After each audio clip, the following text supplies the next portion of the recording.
هلو السلام علیکم. وعلیکم السلام. علف خان صاحب، انور خان امدار آدم خیلنا سلامونه قبول کړ. وعلیکم السلام انور خان صاحب، ورکلی درته ډیره مننه. الله دې مل شه. پرون چې ما کومه یې اورېدل نو یو څو ما زمونږ د دې پښتونخوا کسان دي، یو پکې د ملاګورو نه رنګ وکړو چې اوریم خیر دی کنځل دې م راپسې وکړي. هغه لکه پکې دا ووایي چې بس زمونږ خان صاحب په کار دی، که دا ملک وي او که ملک نه وي، په ملک هم څه کار نشته که نه. او خیر ملک ورپسې ورمیلاو کړو. بیا هسې دغه شان سړي نه به څه تمه وکړي. لکه دې ته وګوره، دا شیخ او د معشوق خبره ده، د په سر کې دماغ و. دا اوس نو بس مونږ خو کمزوري خلک یو، لکه دا به ووایم بیمار خلک یو، ورپسې مې ورمیلاو کړو. بیا ما ورته وویل چې وروره ستا خو به دغه سره کار او زما د دې پاکې خاورې سره کار دی. په دې پاکې خاورې زما مشرانو، زما میندو، زما تورسرو، په دې خو زمونږ تورسرو هم خوارې کړي په دې ملک او قربانیات یې ورکړي دي. ته څنګه وایې چې خان صاحب دې وي او ملک دې نه وي، او یا زمونږ ملک نه دی په کار خو خان صاحب هم په کار دی. بیا یو بل د باړې نه راغی نو خو به چې څه مې زده وو هغه ما پرون ویلي دي هغه کسانو ته. خو لکه زه به دې له راشم چې وروره دا زمونږ پاکه خاوره ده، په دې مشرانو خوارۍ زمونږ کړي دي. نن دا دهشتګرۍ، نن دا دومره جلوسونه لیدلي چې کله عمران خان راغلی دی نو د دې نه جلوسونه او درنې نه زمونږ دې صوبې سمې وخوړو او نه دې ملک سمې وخوړو.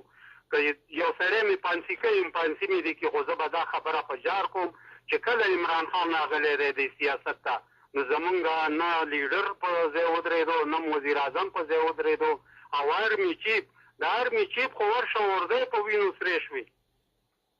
ارمي چیف چې کومه قرباني اسیب دې منیر ورکړه نو قسم په خدای چې خپلې مور زوی له نه ده ورکړې او زوی مور له نه ده ورکړې، لکه کومه قرباني چې اسیب منیر ورکړه په دې ملک کې او خاص کر په دې 3 کاله کې.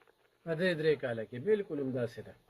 جی زما خبرې لکه زه د جذباتي دي چې په دې خاورې زما د مشرانو پښتو ماتې شوي دي، په دې ملک لپاره زما د مشرانو ډډو کې چینجي شوي دي. په څه په بنګالي کې زما نیکونه په پوج غورځولي وو په چترو، او قسم په خدای چې ما به ولملا ګروله چې هغه د جوکو چاپونه پکې ما لیدلي. نو ته په کومه خوله وایې بې خوتلي یه چې زما ملک نه دی په کار. دا ملک زمونږ مور ده، ستا به خپله مور هم نه په کار چې د ملک نافتراتې وي.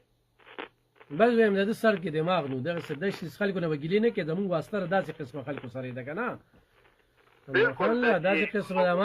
ما ته خلک وایي چې په سوشل میډیا باندې د دوی دا کنځلې وګوره، ردې بدې وګوره، د انډیا صفت وي ته ولې نه کوې؟ زه ورته یم ښه دا دی نه د ټرمپ غونډه کې د دغه غونډه کې هغه د کالونو دوی په تمه وو، هغه کمې خبرې زمونږ په دې ټرین وکړې، چین را باندې وکړې، بل ایران را باندې وکړې چې دا بد شوي دي.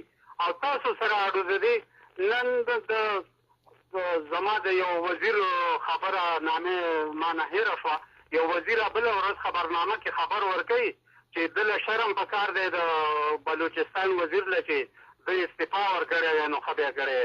دا د چا ته پته لګي چې دا زما ټرین روان دی، زما جاز روان دی او په ده به ګزار کېږي.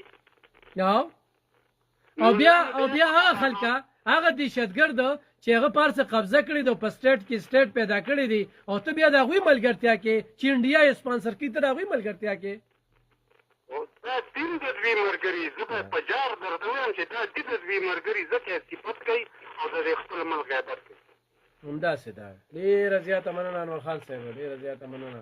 الله دې ګل لره یاره او الله دې ژوندی د واک په وایو او په دې راته خلک هر څه کوي، کنځلې کوي ستا دا خبره نو تکړه دي چې کوي دې خپل ملک دپاره. بلکل دې کوي، بیا دې هم کوي، بیا یو سړی و چې ټوټې ده، یو سړی وي لفافې اخېستې څوک به ماله راکړي که نه. خو دا خو ملک دی چې ملک وي نو موږ به یو، چې ملک دی نو موږ به نه یو. ښه دا سیاستدانان به خپل کار کوي.